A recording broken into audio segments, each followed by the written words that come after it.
What's going on, everybody? Welcome back to the channel. In today's video, we are going to do the 2022 MLB All-Star Game predictions and vote for the MLB All-Star Game, of course. So let's go ahead and get into this video, and we're going to start off at first base in the American League. Luis Arias has obviously been really good for Minnesota Twins, hitting really high average-wise, but really has not shown any type of power. Unfortunately, I'm going to have to eliminate him.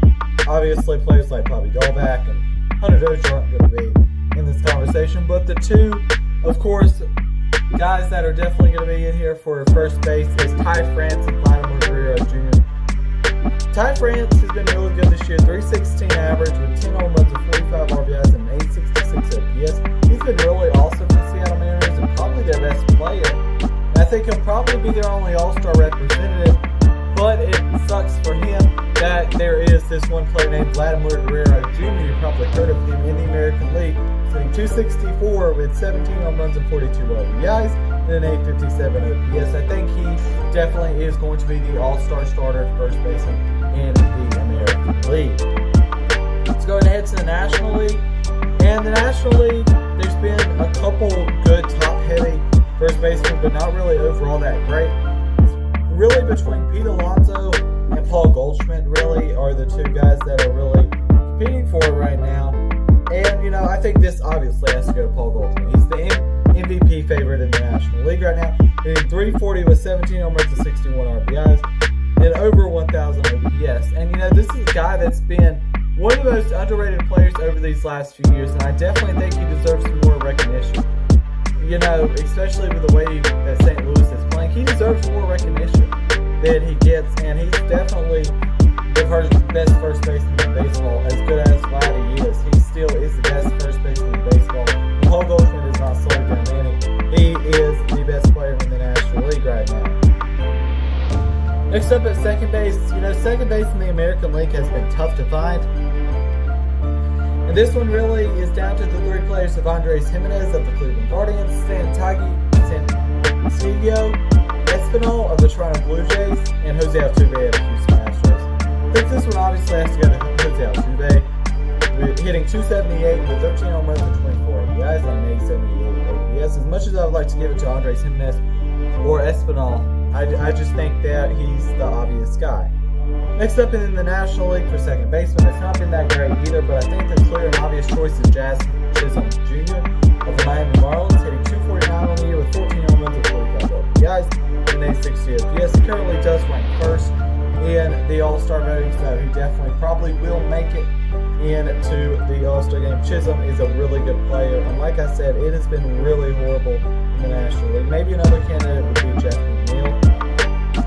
Third base is really tough in the American League because it's between Rafael Devers and Jose Ramirez, of course. Of course, Jose Ramirez is going to do a lot more for you defensively than Rafael Devers would do, and I think Rafael Devers at some point in his career is going to move over to first base.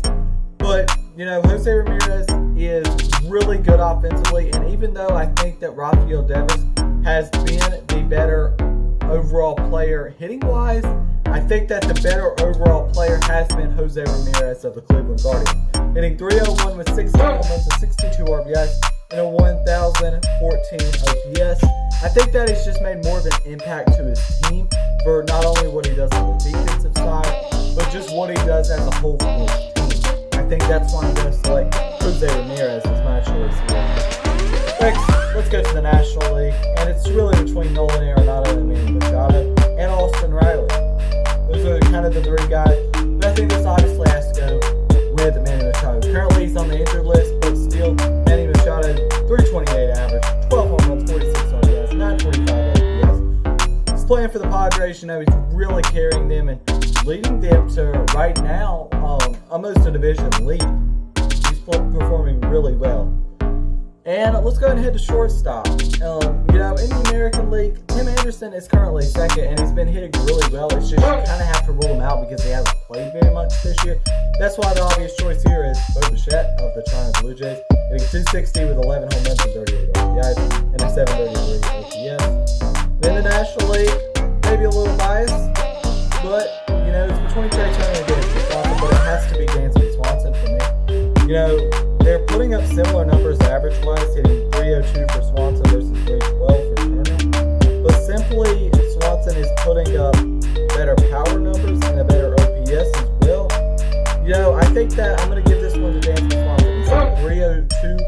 12 home runs and 41 RBIs, and an 868 OPS. I think that Fernando Tatis would be an obvious choice to be back to the play. Next up at catcher, the catchers are really, really bad this year in both leagues. In the American League, it's pretty obviously Alejandro Kirk of the Toronto Blue Jays, hitting 307 with 8 home runs and 26 RBIs on the year.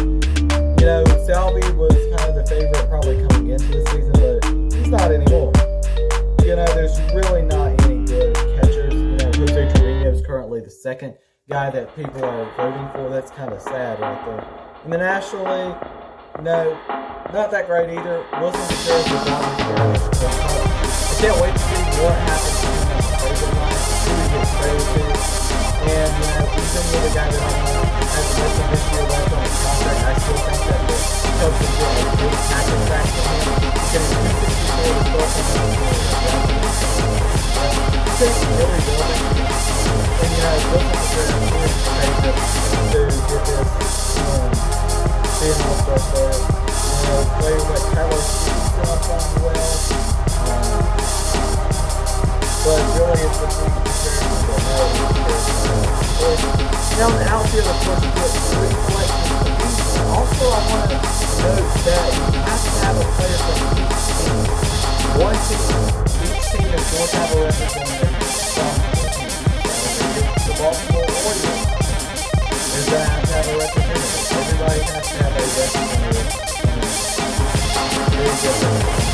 It's funny in here to see the outfield, and obviously, I don't know what they're doing. They ran for 27 This guy's been sensational this year. I think he's going to get more fun.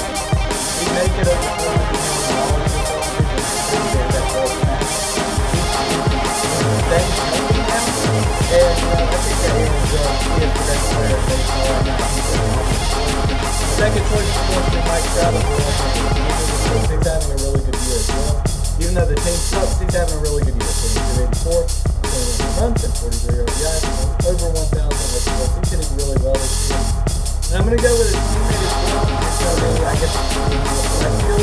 Taylor Ward had a really big breakout year this year. He has had 8 great years. 13 to 11 home runs, and 78 OPS. Even though both have been good play on the table, teams have to respect what they're doing.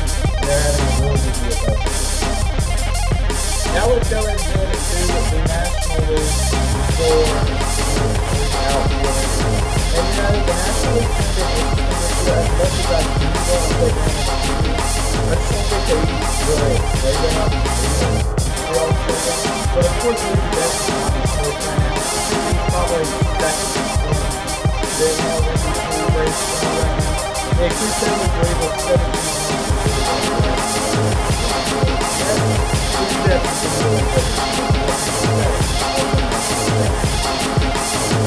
another guy that I think absolutely on this team and a starter is Jock Peterson of the San Diego Padres. They signed him for a very cheap contract this offseason, and he's worked out in all aspects. Hitting 271 with 16 home runs and 38 RBIs with a 919 OPS. He's had a really, really good year. And, I don't think that the San Francisco Giants are too shocked by this. They always develop players really well. And you don't maybe say Suzuki would be in the outfield all-star game, but he has really, really slowed down since that start of the season. And Brian Reynolds of the Pittsburgh Pirates is my third guy. 259 to 12 home runs and 797 OPS. I think he's the only. Well, there is David Bednar on the bullpen, of course, and they've had a really good bullpen. But I think I'm going to go with Brian Reynolds as my third outfielder. And now let's go ahead and head to the designated hitter, where I feel like each of these choices are very, very obvious. The designated hitter in the American League, of course, is between Yordan Alvarez and Shohei Ohtani. But it's pretty obviously Yordan Alvarez is hitting 317 this year with 22 home runs and 54 RBIs and over 1,000 OPS. This is a guy that's never going to win an MVP or anything, but he's still, worthy of an offensive league. It's just he's kind of like Rafael Devers. He just absolutely has no value offensively. And Alvarez, maybe he moves to first base one day, who knows. But in the National League, of course, they really stacked Bryce Harper as a designated hitter right now. He's been just sensational this year. He's 325 with 15 home runs and 48 RBIs. 1,002. So yes, he's been awesome. He won the National League MVP last year. It's not much of a surprise to see how well he's doing this year.